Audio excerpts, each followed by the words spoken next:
Happy Tuesday. I am so glad that you're here. Last week we were talking about having a better attitude and a better approach to the different seasons that we find ourselves in life. That instead of just submitting or in fighting the seasonal transitions, that we should embrace them, and we should also anticipate and expect that God will bring good things from the transitions, through the transitions, with the transitions. One of the best ways that I have found that we can do that is when we are mentally, physically, and emotionally filled up.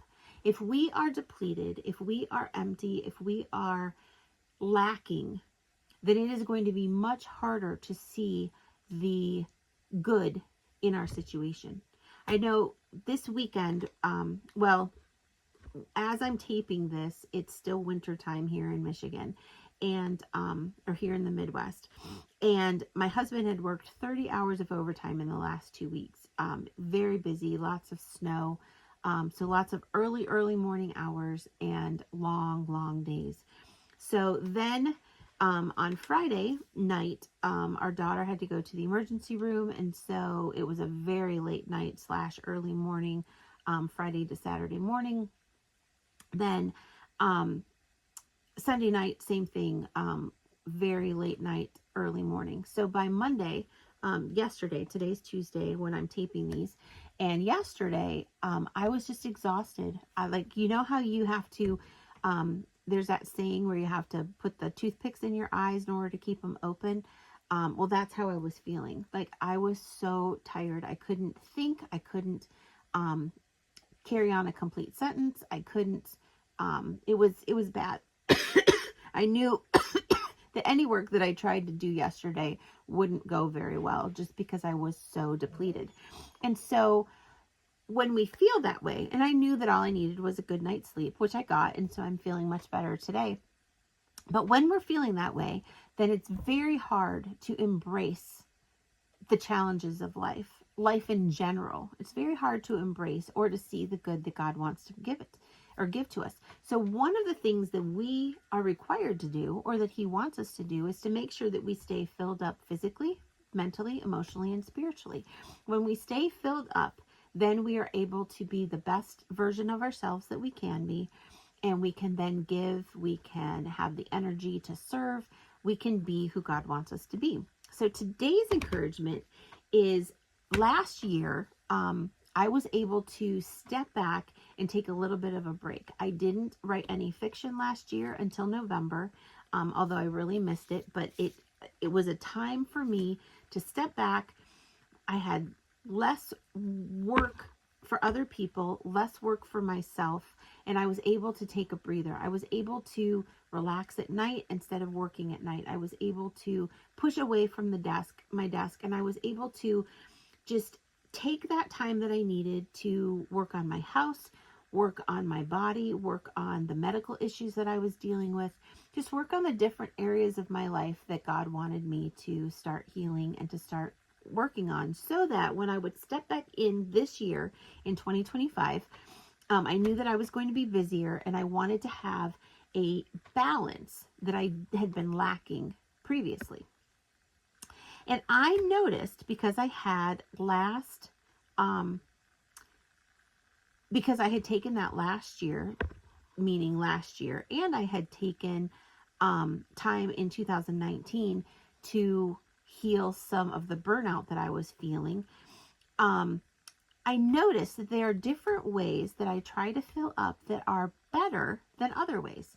That different things fill me up completely, and other things don't fill me up as much. So for example, when I have the opportunity to sit and have a heart-to-heart with one of my sisters in Christ, it fills me up for the entire day, and I am just overflowing with happiness.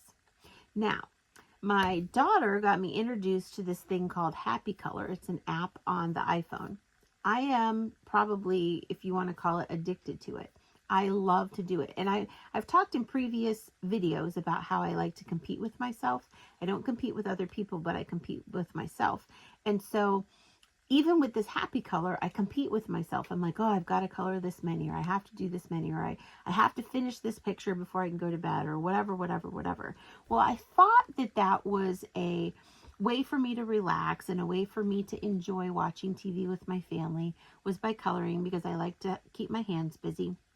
But I noticed that it really didn't fill me up the way that spending quality time with a friend does, or going out to dinner with my husband, or even just running errands and having fun with my husband, or playing a game with my kids, or joking around with my kids, or even just sitting at the dinner table and listening to my family joke and laugh and just hearing the laughter fill the house.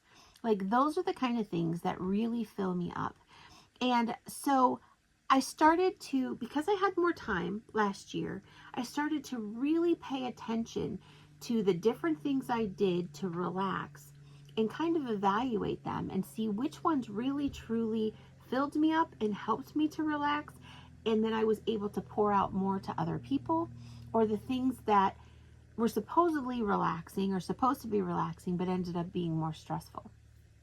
So that's my encouragement and my challenge for you today, is to think about the different ways and the different things that you do in your life on a regular basis, what truly fills you up and what doesn't, and making sure that you have enough activities in your, not too many, but enough activities in your life on a regular basis that truly fill you up, so that you have that abundance and that overflow that you can then fill up other people. You can then serve other people. You can then be a blessing to other people.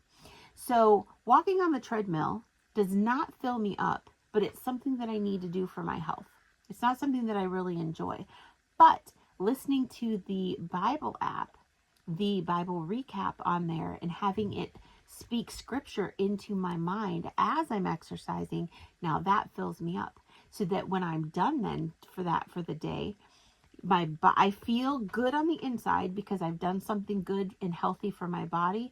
But I'm also thinking about the scripture that was read to me and the different applications. Like today, so I have been talking to God all of 25. Usually, God will give me a word for the year, like in August of the previous year. So like I will be in the middle of 2024 with my word, and God will give me my word for 2025.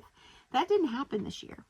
All of 2024, I did not get a new word. I waited, and I'm like, okay, God will give it to me when he wants to give it to me. I'll get the word when I'm supposed to. Well, finally, I just said to God, I said, you know what? I am loving my word of 2024. Do you want me to just keep this one for 2025?